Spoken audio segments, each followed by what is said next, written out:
Hey there, welcome to Spectrum Pulse, where we talk about music, movies, art, and culture, and today is the second of our year-end list, the top 10 best hit songs of 2023. So there is a major downside to getting so angry about the worst hit songs in any given year, be it in the discourse at large or just what gets algorithmically boosted. It tends to overpower the best hit songs. And that's a goddamn shame, because when you realize not only are there good songs in 2023, the greatness often seems like it leaps off the page. Yes, mainstream rap had a pretty bad year, but R&B was pretty good if you knew where you were looking. I wasn't over the moon by pop as a whole this year, but the great stuff was pretty special. And again, as a long-professed country fan, for as much as the bad discourse tried to overwhelm this year, following the tradition of 2022, the best stuff was just off the charts. Moreover, for as much as I was fed up with Billboard, as I described in my last list, the huge benefit to opening up my selection criteria off of just focusing off the year-end Hot 100 and pulling in some aggregate data for a proper tracking year from Talk of the Charts is that there are so many gems that just don't quite get enough traction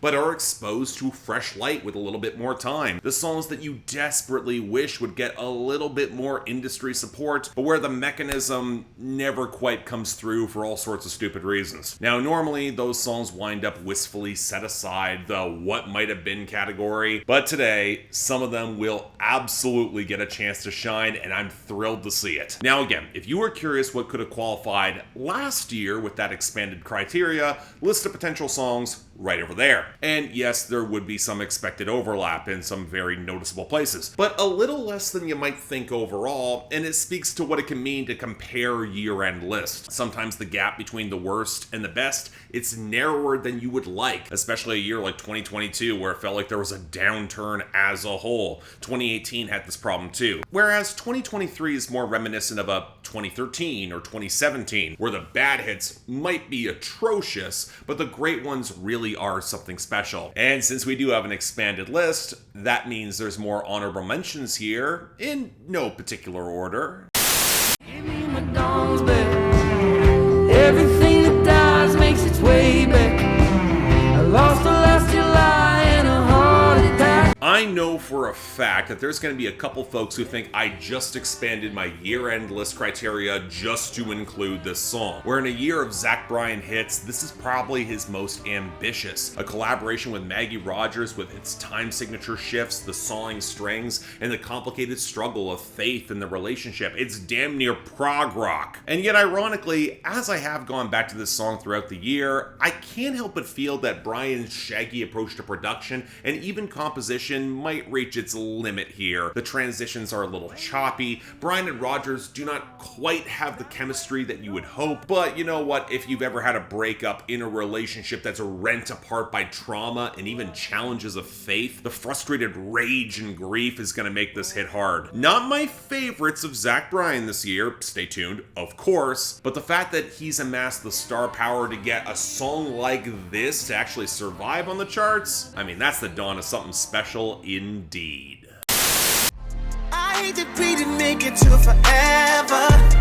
Probably ain't getting back together, but that don't mean that I can't wish you better. We ain't good, but we still good. Man, you know what? There's something so pleasing to see Usher still have enough industry clout to have the year he did. Between his extremely well-received Vegas residency that seemed to go viral every other week, nabbing the Super Bowl halftime show, and this lead-off single for that upcoming album, those are some serious legacy act wins. Now it helps that Good Good is a really strong single to boot. And what I like about this is that in an era of excruciating immaturity in R&B and rap, especially around sex and relationships, Usher can be the adult in the room, reflecting on the relationship that didn't work, but the reality that they can still be great friends. And the watery klaxon-inflected flair of the 2000s throwback production amplifies his joy in a really charming way. Usher's always been amazingly charismatic, and here that really shines through. Hell, he even manages to get a good performance out of Summer Walker playing the other side. I never would have expected that. I will admit, 21 Savage plays a little coy by leaving the door open for the potential hookup. That's minor nitpicks though, and maturity is actually a good look for him as well. well. For two guests who can really struggle with relationship drama, I am happy they stuck the landing. Yeah, call it a throwback, but I am so happy Usher is back with this. But you know, if you want the immature flip side... Sing it tonight. It's a bad idea, right? Sing it tonight. Fuck it, it's fine. Yes, I know that he's my ex, but can't two people reconnect? I only see him as a friend. Biggest lie I ever said. Okay, I kind of foreshadowed this on my worst list, but after Vampire was kind of a mess of a lead-off single, Bad Idea Right is considerably better and deserved to get way more of a push by playing into all that young, reckless irrationality that comes with making all those bad decisions. She knows that she should not be hooking up with this ex. The blocky riffs crank up that melodramatic crescendo, but this dude is apparently so hot that when she pulls up, all those bad thoughts get discarded with horny abandon. But what I think actually makes this song is the attitude. Olivia Rodrigo has proven to be a pretty skilled actress in the storytelling of her songs and her performance, but it really manifests here, with all the snotty, above-it-all attitude that seems imported from a late 90s teen rom-com, only for the exasperated... fuck it, it's fine, to just dive in and take all the consequences on the chin. The fact that Olivia Rodrigo's management seems actually terrified to push her rock side more aggressively, when I mean both the fans and the critics seem to want it, it's baffling. See, that would actually be a good idea. Come on!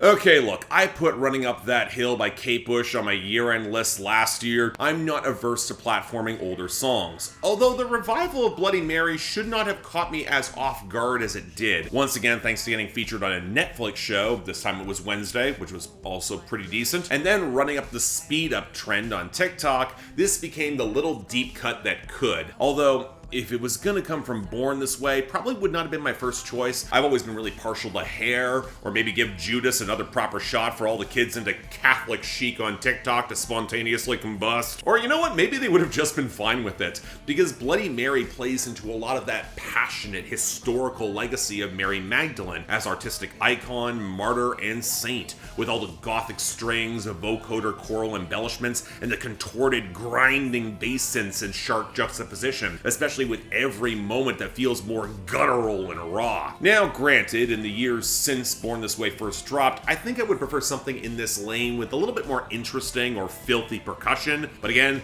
minor nitpicking. I'm not going to be complaining at some damn good sacrilege. Leaning, soda, fantasizing, that's not love you're in, is more like compromising, I know. And speaking of sacrilege, yeah, this might be my favorite Drake song since probably Knife Talk or Money in the Grave, and I don't expect anyone else to really share that opinion, mostly because it plays to the exact same toxic but largely pathetic villainy that's been all over Drake for years now. But it feels different this time. The contorted Frank Ocean sample against the sharper trap percussion, where Drake gives his best singing performance since probably since Views, and the biting angst is just so jaded and bitter that the drama actually coalesces for once. Good for him, I guess. Because make no mistake, the verses are not great. The flow is choppy, the fight for control and the relationship is rather disquieting, especially as Drake tries to call her out for a bunch of failed promises, and you know he has likely failed just as much, if not more. All those internet lines in the second verse that are just so corny, but that hook is so ridiculously strong, where maybe it just hits if you get the right frigid night in downtown Toronto. You don't even have to like Drake to appreciate this. And you know what, if you do, it's one of the few times I think I actually get it.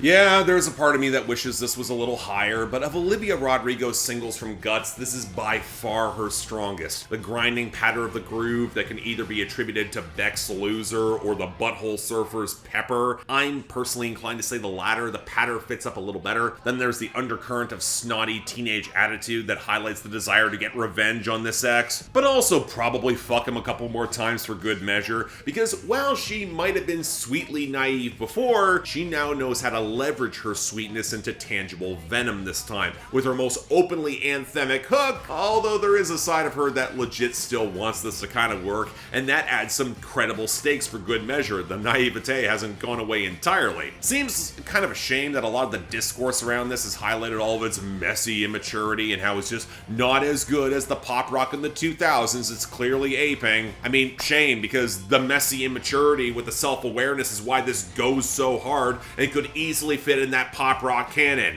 It's a great song. What I was made for.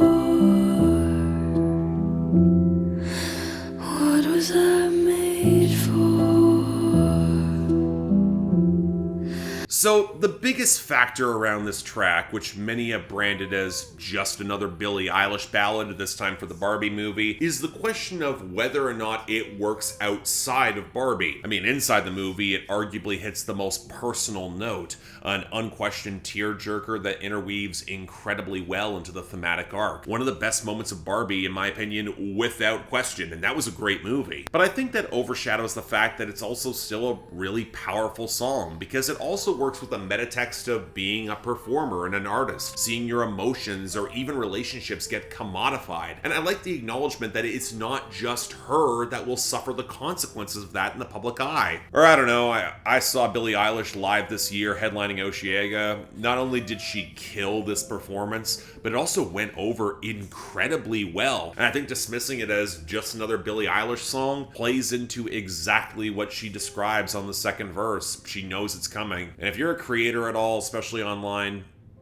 yeah, there's some resonance here. Is it your heart or mine? Is it whiskey or wine? Is it something in the night making us wanna cross that line, girl? Okay, most years there tends to be at least one relatively conventional mainstream country song that stuck around just long enough to claw into my list, but even I'm kind of shocked that it's this one, mostly because you can make the argument it's Jon Pardi's sleaziest ever song. That includes his debut album. He says it's not love, and I absolutely believe him. The sour squonk of the guitar over the minor key melody and creaking strings, the sort of barroom hookup between regulars where there's likely been some sort of back and forth for years, and you know they're gonna be sniping at each other as much as they're gonna make out at some point in the night, where the swagger just feels way more lived in and a lot less preening. It's funny that Dirt on My Boots became one of Jon Pardi's signature songs back in 2016, because there's a lot of parallels across the keening fiddle both there and here, but this makes no pretensions to being anything beyond a third-rate romance, a low-rent rendezvous. This feels a lot more real,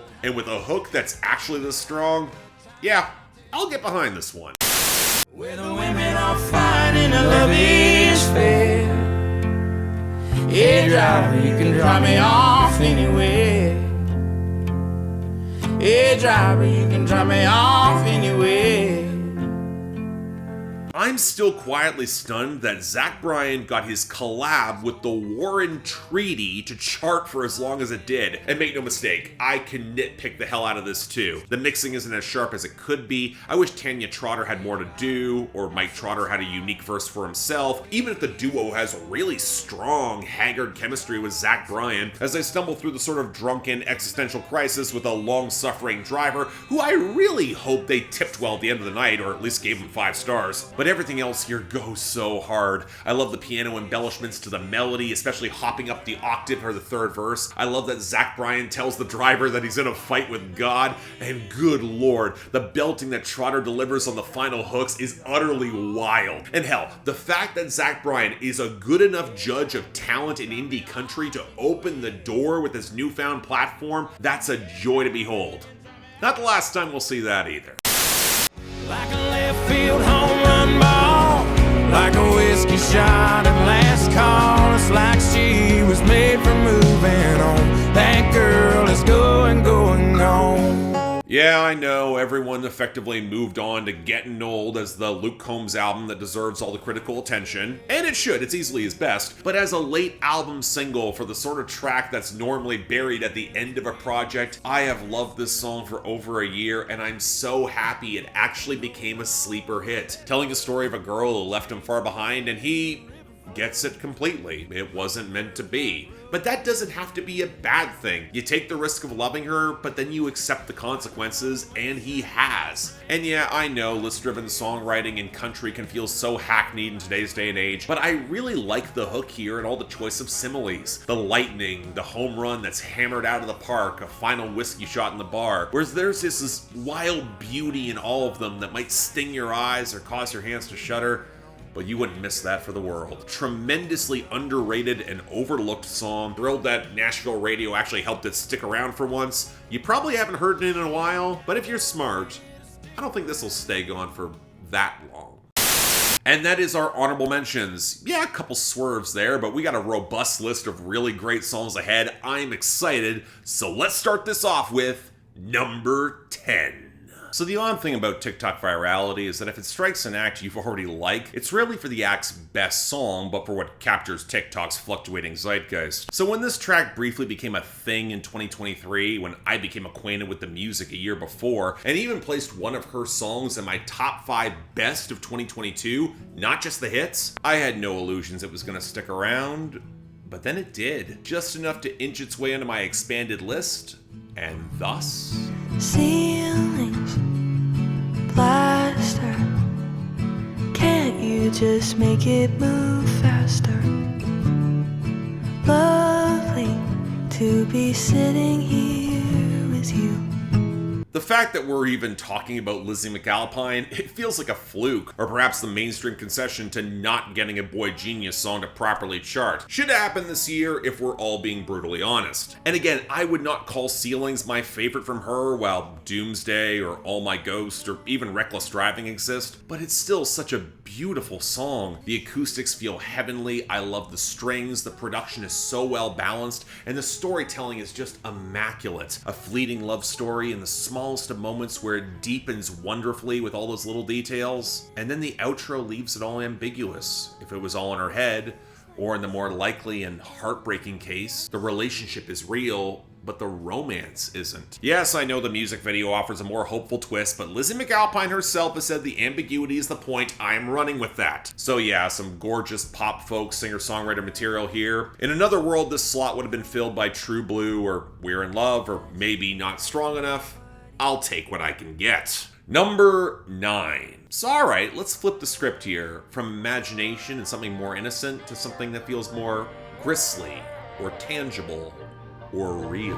Got another side on me, I like to get it poppin', but these bitches in my business got me out here choosing violence. If you see me out in public, you don't know me, keep it silent. In the bedroom, I be screaming, but outside I keep it quiet. Keep it all low ski, I'm the lowest of the lowest. But you can keep it like nobody knows it. I'm actually a little bit shocked that this was my favorite SZA song to land on this list. Nobody Gets Me was really damn close, one of the last cut, but at the end of the day, I went for the murky, stalking trap R&B with the uncredited Travis Scott ad-libs. Best thing he did all year. And about that relationship that's been kept on the low, the lovers in a dangerous time. More importantly, it's a song that leverages the brittle, ragged darkness of trap to actually balance SZA's rough vocal mixing into an asset to describe the tense, borderline transactional relationship going on. I do not say this often, but this song does not make love. It fucks, where you get hints of a deeper complex going on with SZA. I mean, why on earth would she need to keep this on the low and not be called a groupie if she wasn't with someone who had some significant fame or clout, or she was cheating with him? But that's all in service of this nasty vibe that really connects in the dead of night. For as much as Kill Bill had SZA fantasizing about murder, this is the darker song of hers because it really works. It's not just wish fulfillment. There's tension, there's stakes at being found out if the block's too hot, which if anything makes the song even hotter. So yeah, might be an unpopular choice among SZA fans, I'm sure. This was one of my favorites when SOS dropped though. Still is. Number 8.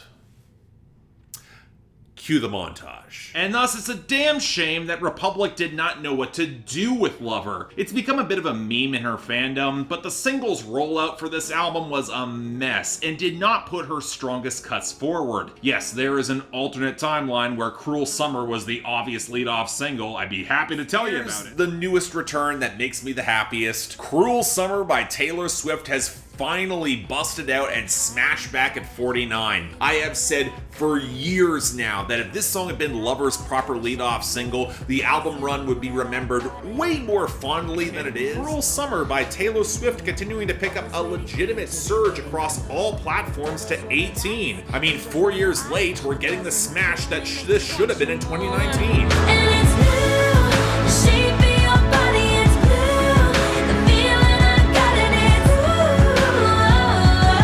it's a cruel summer. A song like this being the hit it really was, it feels emblematic of Taylor Swift's success in 2023, but also feels emblematic of more, a historical mistake finally being corrected. Cruel Summer should have been the lead-off single from Lover. I've said it for years. It's one of the best songs on the album, and it's been a personal favorite of mine, always placing me in mind of the dewy sunrise when I first heard it at a campsite at a music festival overseas in 2019. Hell, it feels like a festival hit. It's huge and pulsating and daring, and Jack Antonoff has vocoder vocals, and St. Vincent plays guitar on it for that added bit of ragged sizzle. It's drunk and desperate and yearning and horny and, quite frankly, everything that Taylor Swift could not allow herself to be as the reintroduction as America's commercially viable sweetheart in 2019, especially on a new record label with Republic. So yeah, I get it. Call it a missed opportunity, made even all more pronounced by all of 2020, where it likely would have just been consigned to the annals of the lost lead singles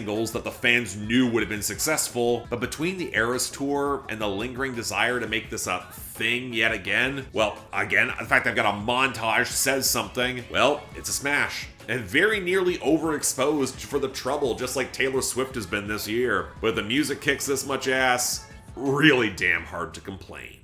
Number 7. So with this song in particular, it's hard to escape the feeling that it's not just selling itself as a great piece of music, but also the narrative, the breakup that's careening out of control. It means more when you recognize just how much was sacrificed to even just get this far, an escape from something bigger. And I know to many it's probably going to be their top pop song of 2023. Kind of hard to disagree. Just a heartbroken bitch, high heels, 6 inch in the back of the nightclub, sipping champagne. I don't trust any of these bitches I'm with in the back of the taxi, sniffing cocaine. Escapism is the sort of song that kind of towers over its album and everyone involved with it. The keening synths juxtaposed with the minor keys, the imperious nature of RAYE's delivery that gets a little bit more delicate on the hook as she reveals just enough tangible heartbreak to shade all the bad bitch flexing post-breakup. And what works so starkly is that she tells it like it is. Maybe it's actually living downtown in a major city and having gone to just enough bougie nightclubs to see this sort of shit manifest. But this is the grimy underbelly of all that glamour, where the melodrama ramps up to 11 and you're getting a glimpse into the other side of a Weeknd song. And while I've said in the past, the inflections on her hook don't fully quite work for me, and the song kind of lacks a climax, the reality is that 070 Shake's verse, where she dives into that faded swamp smothered in bassy autotune, it is that climax. It's the nightmarish reality of hitting rock bottom where you really do feel nothing and you can't get out. Putting your hand on the stove and never bleeding. Now, I really do wish the rest of RAYE's album lived up to the promise of this song, but you know what, as it is, I appreciate hearing both sides of the escapism.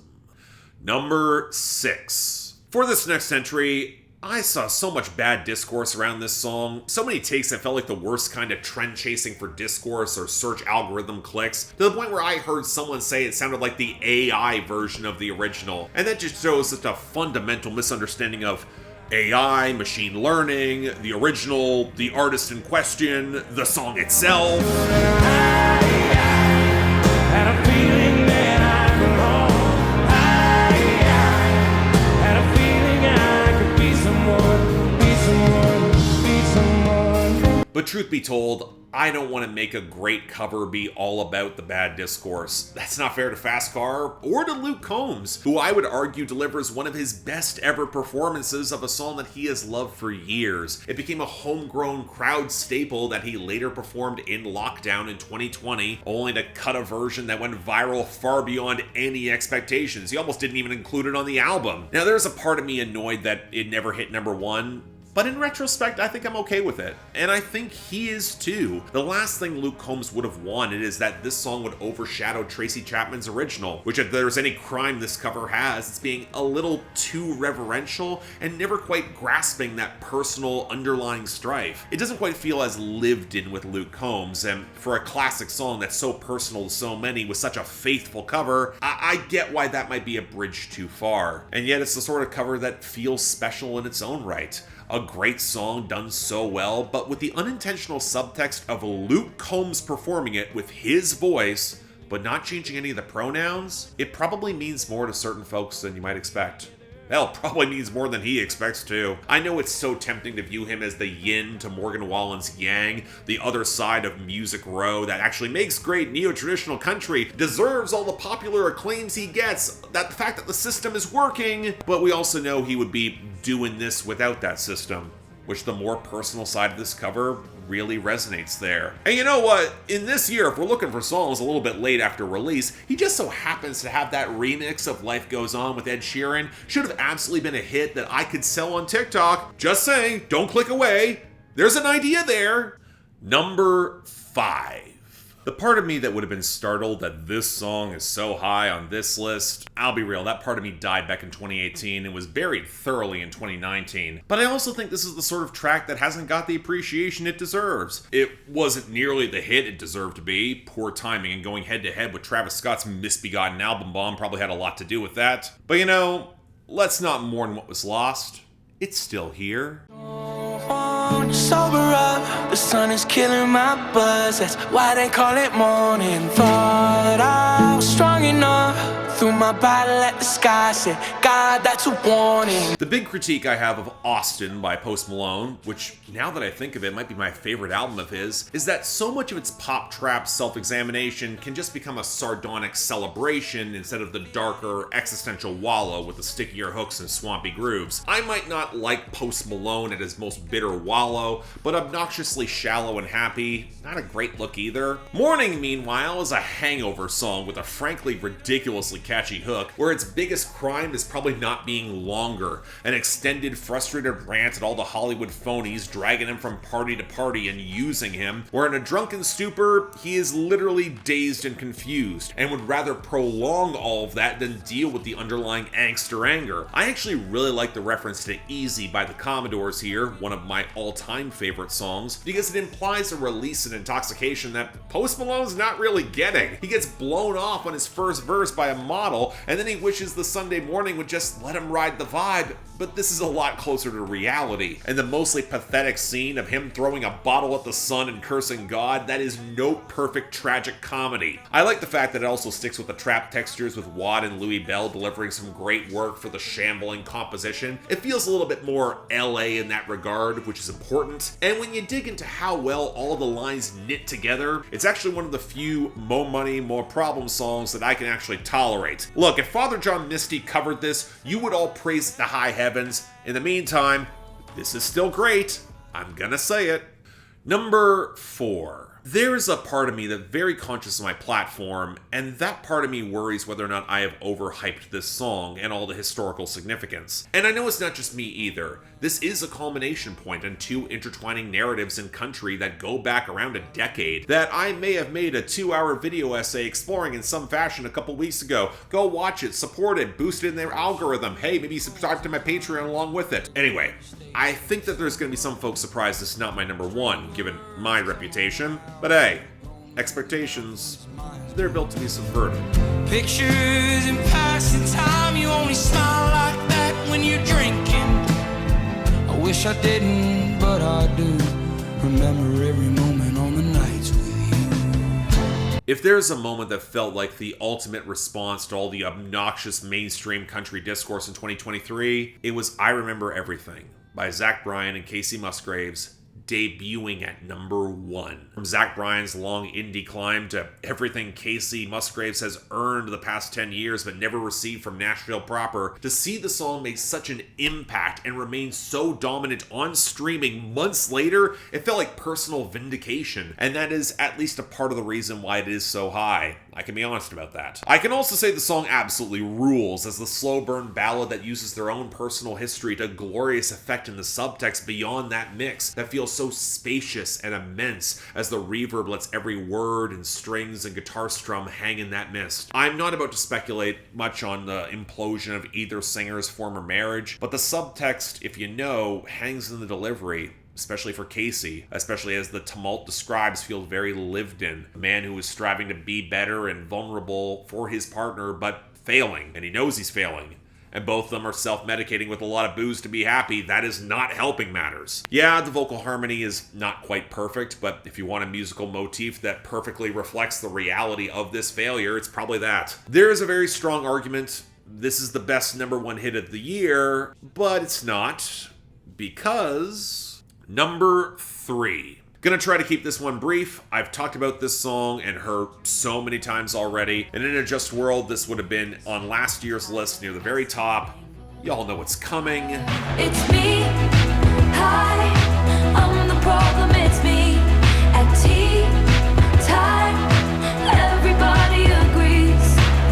I'll stare directly at the sun, but never in the mirror. It must be exhausting, always rooting for the anti-hero. At this point, I'm not sure what I need to add for Anti-Hero. Still my favorite song off of Midnight's. Although, If You're Losing Me had been included on that album proper, would have had a chance. Would have been daring as all hell too. And look, I still adore Anti-Hero, despite every bad remix attempting to challenge that. The shuffling pad of the groove, the twinkling synths, the rather overwritten lyrics that feel so idiosyncratically Taylor, where her reputation does indeed precede her, and then she has to tiredly sift through all the wreckage, living the consequences of a fully commodified life in the public eye. That is probably the factor that keeps me from loving this as much in 2023 as I would prefer, alongside Taylor Swift overexposure. And look, the discourse has not helped here either. A lot of folks who wrote about Swift or made video essays about her and her fandom and her cultural impact in 2023, they don't seem to have a ton of desire to seriously engage with the music and text on Midnights and why it actually works on a thematic level for its audience beyond some very dismissive and undercooked analysis, especially as she's become a lot more self-aware, but also less broadly relatable, no matter how she's getting marketed. And that became kind of exhausting to follow in general. That also combined with the conflux of unrelated emotions tied to this song over the past year and a bit, ultimately nudged back one of my favorite songs of 2022, just number 3 on this list. It happens. Time happens. What can I tell you? But what could be better? Number 2. This is another case where the song I'm discussing kind of overshadows the album to such an alarming extent, it almost feels like it's in its own universe. But if I'm being brutally honest, this is what I've wanted Chris Stapleton to cut loose and make for years, and this might be his best yet. If you want a cowboy on a white horse, riding out to the sunset, if that's the kind of love you want to wait for, hold on tight, girl, I ain't there yet. No, I ain't there yet. Chris Stapleton teams up with Dan Wilson of Semisonic to write the best cowboy song to hit the Hot 100 in years, or hell, the best southern rock song to hit the charts in years. I can't remember a time when I heard a cut sound so windswept and huge, like this storm coming down off the mountain. The funny thing is that apparently they first wrote this around a decade ago, reportedly because folks were looking for a tie-in to the Johnny Depp Armie Hammer Lone Ranger movie. But let's forget all of that exists, because let's be real, this is an entirely different stratosphere of quality. The central guitar line is huge. Dave Cobb's production finally gives the groove some palpable muscle. Jelly Roll, this is how it's done. You can learn, take notes, as Stapleton will just holler over this track where he knows the love is real, but he can't quite be that superhero just yet. But if you want to hold on for that long and dusty ride, you might just get there. The stakes are high. The emotionality is traditional but raw. The guitar solo is short, but it kicks so much ass. And I'd even argue that this is comfortably in Stapleton's tradition as a songwriter. Songs like Starting Over have always centered that little bargain to stick together for that extra mile with a partner, and this might be his grandest exposure to that idea to date. It is Chris Stapleton at his absolute pinnacle, very nearly my favorite hit of this year, except for one song. And hoo boy, I'm gonna have to explain this one. But before we get to it, beyond telling you all to subscribe and all the rest of that jazz, despite me elevating a lot of very American-coded music, I am Canadian, and as my tagline always goes, Canadian charts, always better. But man, 2023 really tested that theory because it was kind of rough up here. I'm mostly confident behind all these. They are good songs, perhaps not as great as previous years. We make do. I feel like a zombie, I'll die at the party. Yeah, you'll find my body fully covered in confetti. I tried calling somebody to tell them come get me, but you'll find my body fully covered in confetti. A slinky, bass-heavy jam that might be one of the darkest and most self-destructive party jams since Habits Stay High by Tove Lo to hit the mainstream, or hell, a companion piece to Escapism. Charlotte Cardin's sophomore album this year was also pretty solid. You probably haven't heard it if you're south of the border. You should. Where this could go, and even if our love starts to go out of control, and you and me go up in flames, heaven won't be the same. Ah yes, the best Harry Styles song released this year also happens to have a pretty terrific bass line. I'm still personally convinced that if anything from Heartbreak Weather became a proper hit, Niall Horan would not have had to do this, but that would also involve rewriting all the history of 2020, and let's be real, there'd be larger priorities to tackle that year than that album's success, but hey, man can dream, right? All I know is 10:35 and I can feel your arms around me. Let 'em drown me. The best song Tate McRae was ever associated with, including the album of hers that dropped this year that has Greedy on it as the limp mid-2000s Nelly Furtado riff that it is. I might think that Tate McRae has more luck fitting into a Selena Gomez mold, where she fits within more interesting production than be expected to carry it. And you know, Tiesto does just that with a pretty slick slice of pulsating house. This is also another underrated song. Good stuff. I've been drinking more alcohol for the past 5 days. Did you check on me? More of a slow burn here, and we'll have to see if that Libyanka can ride a really solid EP late this year to more success going forward. But in the meantime, this was a great, sad Afrobeat tune that is yearning for someone to look behind all the veneers of the party to offer any sort of help, but they so very rarely know the real you in order to do so and recognize it. Incredibly strong melodic hook too. This one stuck for me. No, don't get stressed, it's gonna get figured out. Oh, deep conversation that no one allows. Headstrong father and a determined mother. Oh, that's why some nights we try to kill each other, but you know it's always love. So, am I the only one kind of twisted enough that thinks that this picks up more of an edge after Sophie Turner and Joe Jonas' divorce? Now, from the tabloids, I have checked, the split has ultimately been resolved amicably. That's of course great for the kids. That's more important than any of this. But there is a part of me that hears John Bellion giving Joe Jonas and the Jonas Brothers this antiseptic, plastic, and maddeningly catchy throwback pop tune that could double as an advertisement for Waffle House, and then the real divorce happens and it amplifies the surreal desperation beneath all of this. And you know what, for what it's worth, the song is ridiculously well constructed in the melodic interplay, the groove's got tangible punch, and it's probably better produced than anything the Jonas Brothers have had in years. Look, what can I say? Sometimes the uncanny valley produces gems when it intersects with real life. I expect nobody agrees with me on this. I'm still fairly certain I'm correct. Let me run with that delusion. So that was a bit, but let's end this off with finally number 1. I'll touch on this more in my list of my favorite songs of the year, not just the hits. But 2023, I can't in good conscience call it a bad year for me personally compared to more than a few in my past. I can't even say it was tumultuous or chaotic because very little felt unexpected, but the dramatic emotional swings that were felt left me in a bit of an unsteady place. Spring of this year in particular, from between March and May, was really rough. If you know, you know. For the benefit of everyone involved, I'm not going into details as to what happened, even if I'm fairly certain this will not be seen by the folks involved. But it left me in a place of unstable clarity, where intellectually I knew I'd been making all the right decisions and those who were close to me agreed with them, but that's different than the underlying raw emotion of it all, where if you don't have that control and every instinct inside you want to give up that control for bad reasons, it's all going to go off the rails in record time. And I know for a fact that I failed to contain all of it. If you know, you know, again. But what I found effective was channeling that.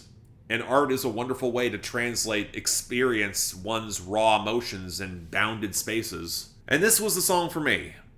And man, there's a part of me that really wishes it wasn't from these two, but I kind of think it had to be. I'm remembering, I promised to forget you now, but it's raining and I'm calling drunk, and my medicine is drowning your perspective out, so I ain't taking any fall.